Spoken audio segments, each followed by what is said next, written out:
is all that's truly left to commemorate a foundational piece of history.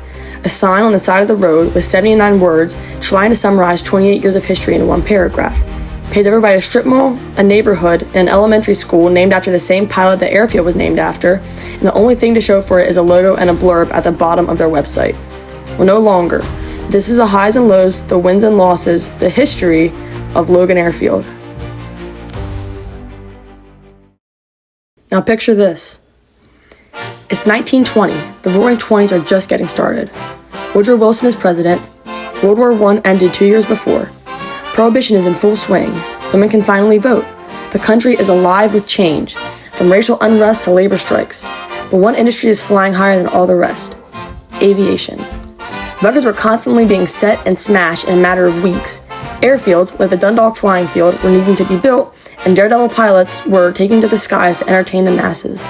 Most amazing of all was 10-year-old Mildred Unger, who got right into the spirit of the Roaring Twenties by doing the Charleston 2,000 feet up. One of these pilots was World War I veteran Lieutenant Patrick H. Logan.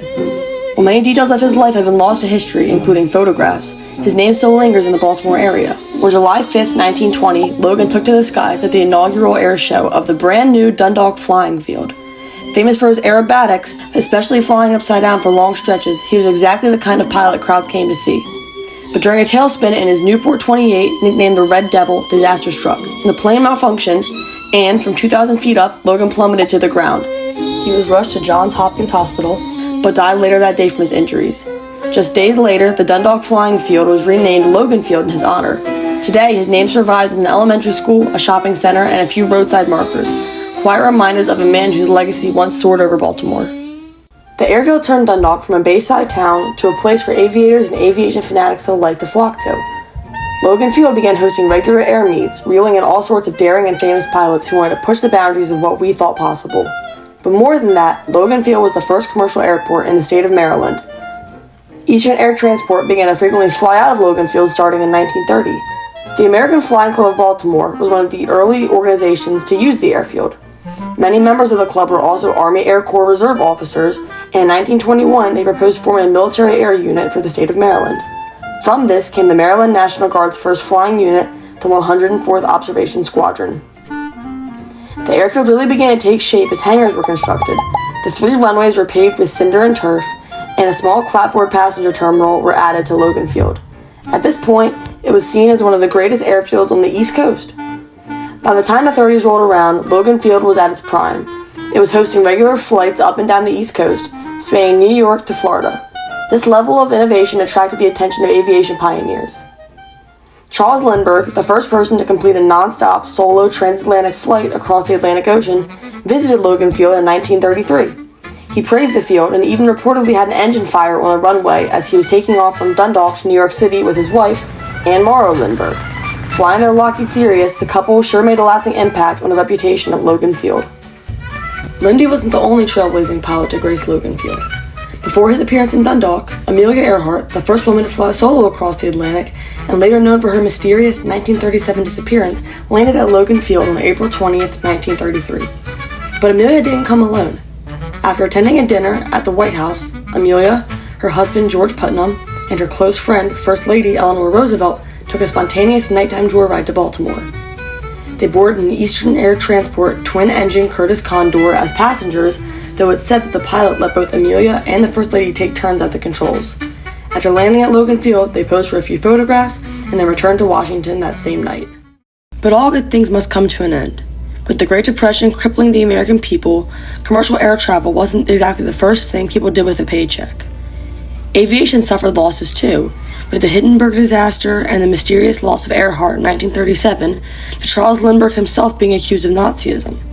Speaking of Nazis, Hitler had begun his rampage across Europe, the Japanese joining the Axis powers. When the Japanese attacked Pearl Harbor in 1941 and the United States joined the Allies in World War II, people began to realize that this is modern warfare fought with planes. Suddenly, Logan Field changed. In 1943, Logan Field and the adjacent Baltimore Municipal Airport were closed to public air traffic by the U.S. military. It was converted from a trailblazing flying field to a prisoner of war camp for Axis soldiers, typically German and Italian. These soldiers tended to live in makeshift barracks or plane hangars that were transformed into barracks. Prisoners typically provided labor on the nearby farms in the area, given the major economic role that these farms played for quickly urbanizing Baltimore. Not only that, but there were mass labor shortages caused by American men going off to fight overseas. There were several hundred of these stateside prisoner of war camps, and Logan Field happened to be one of them. By the time the war ended, Logan Field was no longer needed for civilians. With Baltimore Municipal Airport gaining traction, becoming Friendship Airport, and later becoming the state's main airport, BWI, there was sadly no need for Logan Field anymore. So after the war, the land was returned to civilians, but not as a riveting airfield, but land ready to be developed into housing for the returning veterans and growing population in Maryland. Now, a neighborhood called Logan Village stands where the remarkable, pioneering airfield once stood. The generous state of Maryland placed a historical marker on the side of the road at the Logan Village Shopping Center. That's all that's left. The legacy of this dazzling place is nearly non-existent, besides the name given to the neighborhood and nearby school, Logan Elementary. History like this deserves to be remembered. It may be too late to build a museum about Logan Field, but it's still possible to not forget the influence this airfield had, not just on Maryland, but on the East Coast and maybe even the entire country. If you want to preserve stories like this, then please make it a point to remember. If you enjoyed this video and would like to keep the memory of Logan Field alive, please share this video with someone who may find it interesting. If you'd like to see more videos like this, then please like, comment, or subscribe to this channel. If there's a topic you'd like me to research, feel free to comment it. Just because a story isn't well known doesn't mean it isn't worth telling. Thank you all for watching, God bless, and have a wonderful day.